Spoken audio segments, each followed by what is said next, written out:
Now, welcome to this module related to the fire, and we are going to discuss a case study of Jaipur terminal fire took place at IOCL terminal facility at Jaipur on 29th October 2009. And after the Flixbro, this is one of the most dangerous, most devastating and most catastrophic accident related to the fire. So, let us have a background of this particular facility by the description of the facility. At the time of accident, the age of the plant was around 12 years, and this plant was housed in about 120 acres of the land.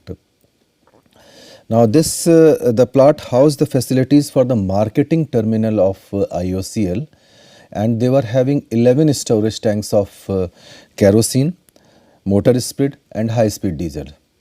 Apart from this, they were having the truck loading facilities to delivery for the delivery of these product into truck, and the product pumping facilities to the neighboring installations of Hindustan Petroleum Corporation Limited and Bharat Petroleum Corporation Limited through pipeline. Now, apart from this, the plant accommodated the facilities for pipeline division, which operated the cross-country pipeline, that is Koyali-Sanganer product pipeline feeding to this particular terminal.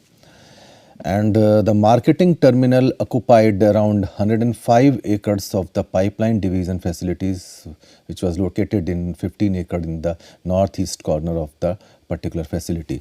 So, this was the Koyali-Sanganer product pipeline.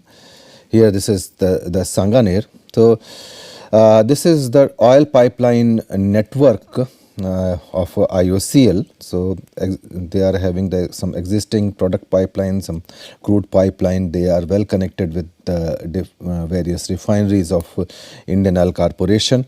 Apart from this, they are having certain LPG pipeline.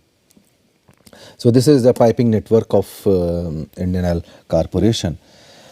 Now, the location of the Sanganer was as a plot was far away from then the residential localities of Jaipur city, and at the time there was no neighboring industries or factory located within few kilometers from the plot boundary of time of installation of that particular terminal. Subsequently, a large number of industrial establishments they were developed by the state government all around the terminal area. So, you may say that they may be the other outcome of that particular accident. Now, there are certain salient features of this Jaipur terminal. It was the first automated oil terminal in the country, and this terminal was fed by the Koyali-Sanganer product pipeline and received product from they were having 2-3 different type of product like motor spirit, that is petrol, high speed diesel and kerosene from the Koyali refinery. The terminal also used to receive and distribute the lube oils in drum through trucks. So, they were having the storage facilities for lube oils. Now, the terminal delivered petroleum product through the tank trucks to retail outlets and also supplied lube oil to the local market of Rajasthan. Now, this particular terminal was also supplied the petroleum product to the neighboring terminals of other oil companies like HPCL and BPCL. Now, BPCL Sanganer terminal is dependent entirely on receipt of the product from this IOCL terminal. So, because these oil companies, they are having some sort of arrangement, internal arrangement, so that they can borrow the product from one terminal and share the equivalent amount of the product from their own terminal to the other oil company. Now, earlier HPCL Jaipur terminal in Sanganer, which was in the close proximity was also solely depend on the supply from this facility only.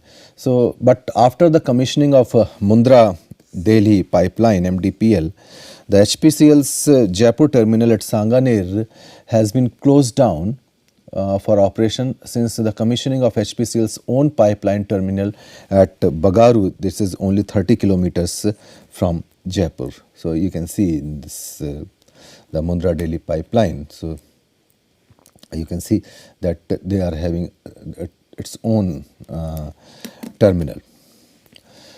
Now the IOCL crude oil pipeline, which runs from Mundra to Mathura and Panipat refinery, because in the northern belt Mathura and Panipat, these two refineries are owned by IOCL. So they are also passed through this, that particular pipeline was also passed through this particular terminal. So a pipeline booster pumping station of the pipeline division was also located and operated within the marketing terminal of Indian Oil Corporation. So they were having a very good storage facilities. So the storage facilities originally consist of 9 tanks for petroleum products, and subsequently 2 more tanks were added for motor spirit tank, followed by 1 more tank that was not commissioned at the time of accident under pipeline division for the receiving the pipeline interface. So there are certain interface, because sometimes these pipelines are attributed for more than one product. So there is some interface which is usually sent back to the refineries. Now this is the 3-dimensional plot plan. They were having this is the tank yards, this was the entrance, administrative block, account section, etc. They were having the pipelines. So in all they were having all the tank facilities over here and there. This is the tank lorry depot. Now this is you can say the more clear form. Here they were having the high speed diesel tank facility. There are the kerosene tank, the motor spirit tank, which was involved in this one, which was involved in that particular accident.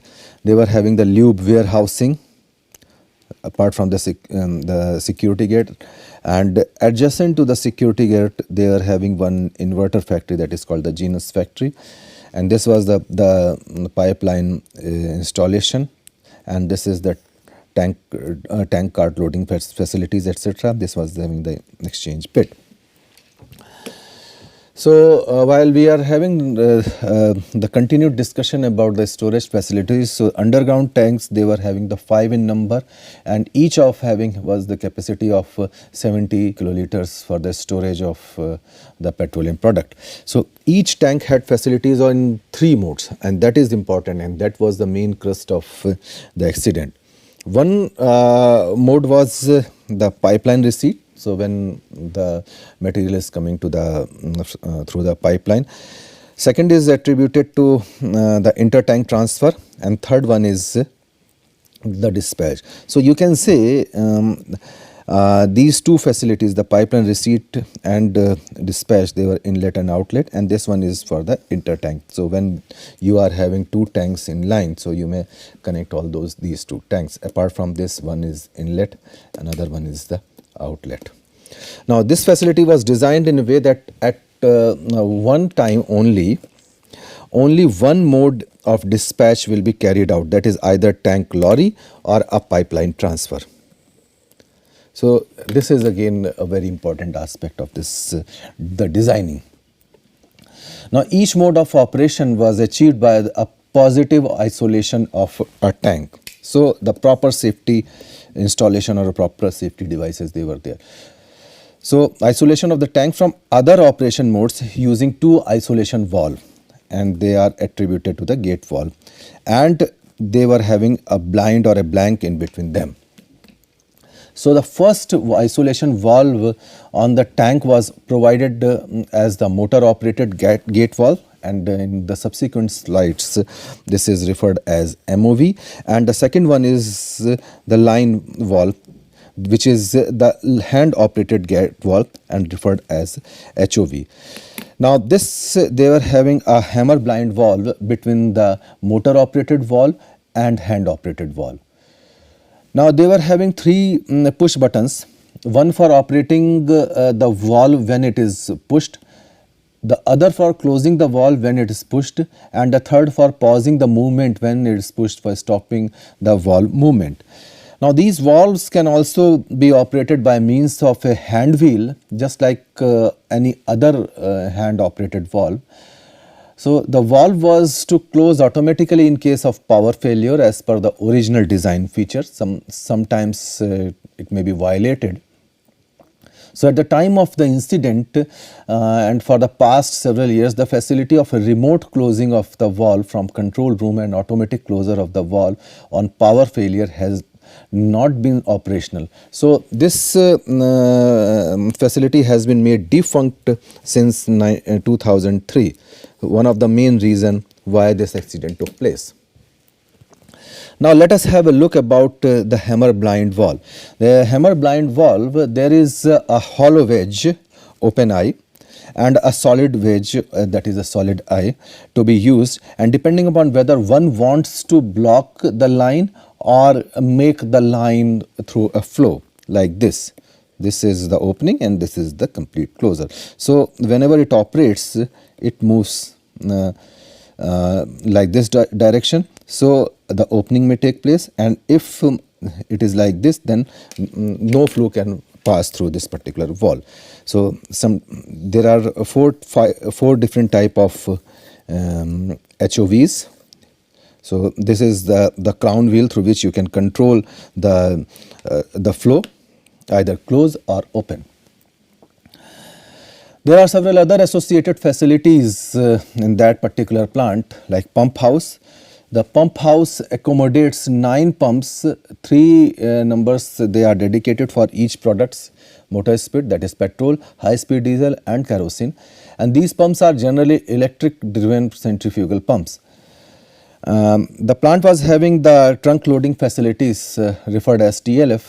There are 30 numbers of loading gantries are provided for truck loading of motor spirit, kerosene and high speed, and this consists of 30 loading bays with 33 loading points.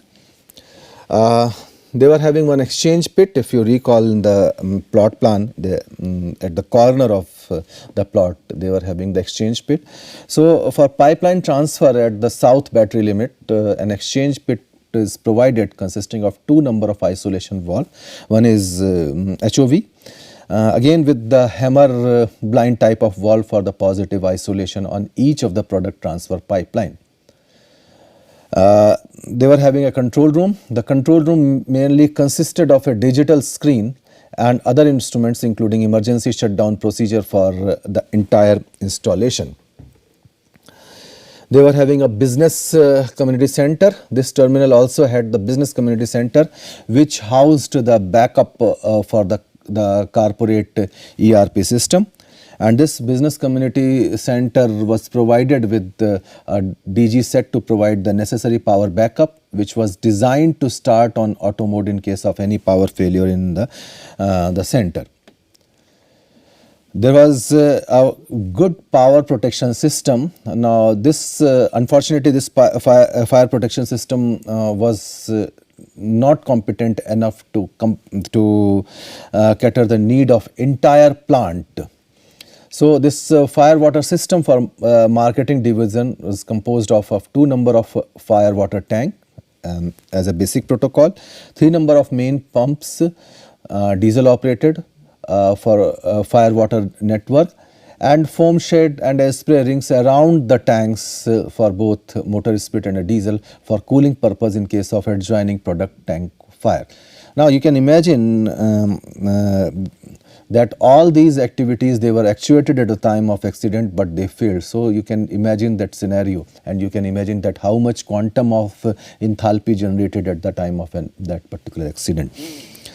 Now the fire water system was adequate to provide the primary protection for 4 hours as stipulated in oil industry safety standards. So they were very much within those standards. The fire water system for pipeline division, that was comprised of 1 fire water tank, 2 main pumps, usually they were diesel operated, fire water network, Now both the fire water system were interconnected, including the fire water tanks. They were having some entry and exit protocols. The terminal facility was provided with 3 gates, 2 on the southwest side of the plot and 1 at the northeast side. So why I am telling you all these sites, because at the time of accident the meteorological conditions also play a very vital role. So entry was only through a single gate, that was in the southwest, and the second southwest gate is kept locked, and the northeast gate was used in terms of emergency protocol. Apart from other things, they were having the effluent treatment facilities. So oily wastewater from the pump house area and tankage area is routed via closed system to a RCC sump in the effluent treatment plant. Now it is usually then pumped with the effluent feed pumps to the inlet of tilted plate interceptors, wherein the free of oil droplets, they are intercepted and form a floating layer of oil, which is skimmed through a rotatable skimmed pipes. As far as the personnels are concerned, the Jaipur terminal worked under the overall guidance of General Manager, Rajasthan State Office. They are having the IOCL regional center at Jaipur. Apart from this, there are 10 other officers with the different responsibilities and 24 blue collar workers and 4 clerical staff. Now let us have a discussion about the operation. So this terminal usually operated in 3 shifts for the terminal operation, with the timing of 6 AM to 2 PM and 2 PM to 10 PM and 10 PM to 6 AM in the morning. The TLF, that is the trunk loading facility operation, was restricted to the morning general shift operation, that is from 8 AM to 5 PM. The control room, that was supposed to be manned, but there was no dedicated person for it, and occasionally when all the 4 people were out in the field for different job, it remained unmanned. This is again a problematic issue. In the evening shift of October 29, 2009, the IOC petroleum oil lubricant terminal at Sanganer in Jaipur was preparing to transfer kerosene and motor spirit to the neighboring BPCL terminal. That was obviously a routine operation. So a crew of 4, 1 shift officer and 3 operators, they were manning the IOCL installation, and kerosene was lined up first, that is through pipeline, and thereafter the operating crew proceeded to prepare the motor spirit tank for pumping to BPCL installation. So in the process of lining up MS tank at around 6:10 PM, a huge leak of the product took place as a jet of liquid from the hammer blind valve on the delivery line of the tank leading to the MS pump, that is motor spirit pump. Now this liquid petrol, which rapidly generated vapors and soon overwhelmed and incapacitated the operators carrying out the lineup operation. So they were practically helpless at the moment, because the quantum and the velocity, the pressure was so high. The shift operator or shift officer who was nearby tried to help the operator, but he too was affected by the vapors liquid and had to be removed to hospital in semi-conscious state. So you can imagine the scenario. So this is the schematic layout. This was the motor spirit tank, and that was the MOV, and this is the HOV, and this one is the hammer blind valve. So and this was the transfer pump, and this is again the same scenario. So the problem took place in synchronizing all these 3 steps. So now the standard operating sequence was to ensure that MOV and HOV, this and this both are closed. Then reverse the position of hammer blind valve so that you can have a desired scenario. Then open the HOV, this one. Then open the MOV. Initially inching operation to establish the leakage from hammer blind valve body. Now the likely sequence of the MOV opened first. However, desired was the HOV, but initially MOV opened first, and then hammer blind valve, this was opened, that is in the second step, and then because of lack of this synchronization, the leakage started. So the second operator, who was incidentally in the canteen at the time, also rushed to the spot, but he was also completely overpowered by the strong petrol vapors and liquid and could not be rescued. So the third operator on the shift, who was supposed to be on site, had earlier left for home for some personal work and was thus not available to initiate any rescue or mitigation step. So these two are again the contributing events in that particular accident. With none of the operating crew being available anymore for initiating any control action, the leak continued unabated, and by the time the senior staff and civil authorities could reach the site, had already engulfed almost the entire installation, making their entry not only difficult but also dangerous. So you can say that this was the initiation and this is the total propagation. So after about an hour and 15 minutes, the leak having started, there was a massive explosion followed by a huge firewall covering the entire installation. So it is estimated that in this 1 hour and 15 to 20 minutes of uncontrolled leak, about 1,000 ton of motor spirit could have escaped out, which would have generated enough vapor to cause an explosion with an equivalence of almost 20 tons of TNT. Now remember, when this huge firewall occurred, then there is maybe a generation of huge quantum of heat, and that may initiate by any modes of heat transfer, that may initiate the vapor formation and the pressure built up in the adjoining tank. So the explosion in other adjoining tanks may took place. Now this was the source of motor spirit leak. Now you can visualize there are hand operated valve, motor operated valve, and this one is the blind or blank. Now this is the main scenario. So it was not being inserted properly while the transfer took place. So let us have a look about that all three steps of this particular incident, about initiation, propagation and termination. So the source of ignition which triggered the explosion and a fire could have been found from one of the non-flame proof electrical equipment in the administrative block, or from a vehicle being started in the installation. Now remember, when vapor escapes from any kind of facility in terms of a vapor cloud, and if it is exposed to the atmosphere, it may form the uncontrolled vapor cloud. Then it's very difficult to prevent all the presence of all kind of source of ignition. And moreover, these vapors are under the grip of atmospheric air, so a sufficient supply of oxygen is also there. So you cannot avoid the scenario of generation of either fireball or fire. So the fire which followed the explosion soon spread to all other tanks and continued to rag for about 11 days. So that was the propagation step.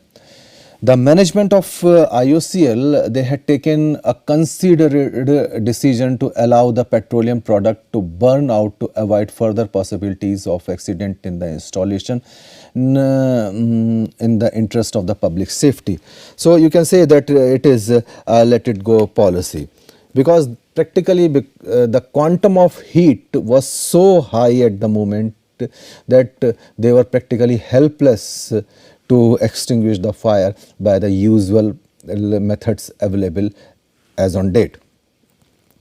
So ultimately, while we consider the termination and discuss about the losses, so ultimately the entire about 60,000 kiloliter of petroleum products stored in the terminal, that is equivalent to about 1000 to 1200 retail outlets at the time of accident, was consumed in the fire and the installation was totally destroyed.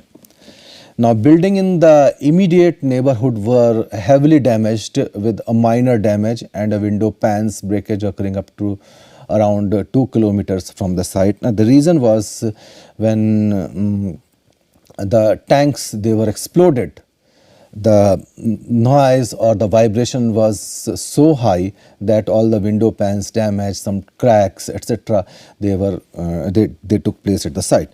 So the total loss estimated on account of the fire and explosion as reported by Indian Oil Corporation in the press, which includes the loss of the finished product, stores, fixed assets, and the compensation for the third party losses amounted to be 280 crores. 11 people lost their lives in the accident, and 6 from IOC and 5 from outsider, and several others were injured.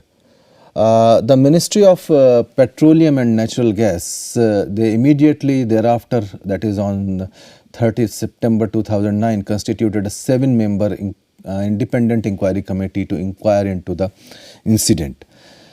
So in a nutshell, you can say that if the operators, they didn't follow the protocol, that means the lack of training and lack of technical competency. So let us have a discuss about the immediate cause. The immediate cause of the accident was the non-observance of normal safety protocols involving the sequence of valve operation in the line-up activity and engineering design which permitted use of a hammer blind valve, a device which is used for the positively isolation of pipeline. So they have not followed the standard operating protocol. The root causes, the basic root causes were the absence of a site-specific written operating protocol or a procedure, the absence of a leak-stopping devices from a remote location. This facility of a remote closing the motor-operated valve connecting to the tank side, which could have stopped the leak. Although some of the safety protocols, they were defunct at the time of accident. Now, insufficient understanding of hazard and risk consequences. There are certain critical factors involved in that particular plant. The critical factors which resulted the catastrophic accident are the loss of primary containment of motor spirit, that is petrol. So practically they were not in a position for the containment of motor spirit. So that's why it escaped from the storage facility. The loss of secondary containment. So the incapacitated operating person, because at the time of accident, one was away to his home and remaining persons, they were not in a position to control the things. They were not having proper mitigation measures at the time of accident, so inadequate mitigation measures. There were so many shortcomings in design and engineering specification of facilities and equipments, because when the person is not in a position to operate this HOV or MOV with the blind, then definitely there may be certain shortcomings in design and engineering specification. There was absence of operating personnel from site and also from the vital operation area, which they were not supposed to do so. Then the question arises about the responses. So information about the leak and hazard was conveyed by the security staff on site to the terminal senior manager staff and others. The state and local civil authorities, they were alerted by IOC state level officers, and within about 30-45 minutes almost all persons and agencies in the city and around had come to the site. There was a serious non-availability of self-contained breathing apparatus and a fire suit immediately. When it was not available, they left the entire response team as a mere helpless spectators in preventing the incident. So, because this accident was attributed to the vapor cloud explosion, so explosion occurred to the tune of approximately 20 tons of TNT. 9 of the total 11 tanks caught fire immediately after first explosion. Balance 2 tanks maybe at a distance caught fire after some time. So, because of regular heat transfer modes through which they caught the fire. So, decision was taken to allow the fuel, that is 60,000 kiloliter, to burn, as all fixed fire fighting facilities at the location got demolished and they were not in a position to handle the scenario via the external firefighting devices. Now, this is the major timeline for the accident. Now, the sealing of tank line, walls, etc. to before 5:50 p.m. The tank handing over by pipelines to marketing 5:50 p.m. Start of hammer blind reversal work after 5:50. Start of motor spillage at around 6:10 p.m. Rescue of operation officer between 6:20 to 6:24, and the first communication outside the terminal gave which was supplied to 6:24, and the sounding of siren after 6:30, and the formation of vapor cloud across the terminal. It took place around between 6:10 p.m. to 7:30 p.m. and a vapor cloud explosion took place at 7:30 p.m. Now, we can discuss the possible scenarios for this particular accident. The scenario 1, the motor operated valve was in open condition before the start of hammer blind reversal job. So, this may be attributed to this opened by someone any time between the previous blinding operations and on 29th October 2009. Because it is not at all possible to establish any one of the above conclusively. The reason is that whenever they started the job, then definitely they might have looked into this aspect. Then the scenario 2, the motor operated valve opened accidentally when the blind was being reversed due to the spurious signal or manually. So, among the two scenarios, scenario 1, that the MOV was open condition before the start of hammer blind reversal job, appeared to be more likely. So, when they discussed about these two scenarios, they found that this scenario is most appropriate one. Then they discussed about the source of ignition. So, as a vapor cloud is spread in such a large area, the source of fire can be anything inside or outside the installation. So, the non-flame proof electrical fittings in administration block located in the southwestern direction of the terminal or spark during starting of the vehicle at the installation, they are the probable cause of the source of fire. Now, there are certain contributing factor to this incident, that is one is non-availability of one of the shift workmen who was supposed to be on duty. So, when the investigation team carried out the investigation, they found out these are the contributing factors. Second, maybe the control room remaining unmanned due to the above things. The third one is the absence of a specific written down procedure for the works to be undertaken and therefore the reliance on practice. Fourth may be the opening of hand operated valve before the completion of a hammer blind reversal operation. Another one is that not checking the motor operated valve for its open close status and not locking the closed position. One may be that not using the proper protective equipment while attempting rescue work. The initiation of the critical activity after the normal working hour leading to a delay in response to the situation. Sometime another contributing factor may be non-availability of the second alternate emergency exit. And the last one is that the proximity of industries, institutes, residential complexes, etc. close to the boundary wall.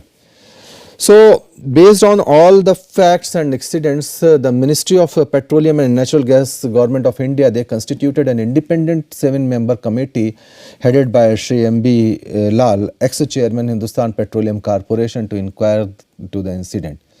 So, the committee submitted their report on 29th January 2009 and made the following observation. This Jaipur accident was first of its kind in India and the third one reported globally. So you can assess that how much the gravity of that particular incident. So this committee made the different conclusion on cause. The loss of containment in terms of time and quantity was never considered a credible event and accordingly not taken into the hazard identification. So that must be the part of the hazard identification for the future study. Now basic operating procedure for hammer blind opening was not followed. So, the overall lessons one must learn that the facilities and installations with inherently high hazards should incorporate redundancy in the safety system and ensure their upkeep at all times. The management should ensure that reliable systems are in place to give timely feedback on the current practices and the state of readiness in the different facilities. The management must ensure that identical actions are being carried out. A high priority safety from the senior and the top management groups will send the right signal down the line to ensure safety and production. High degree of operational competency should be maintained at all times by building on combined knowledge and experience of all the professional groups. The lesson from all major incidents should be shared, that may be the part of the safety review, and widely disseminated in the entire industry, preferably through an appropriate website. Now you can have a look of the gravity of this particular accident through these photographs. Now these tanks, they were burning and the car in the nearby location, it is burned out. Now you can see that this is the storage tank facility.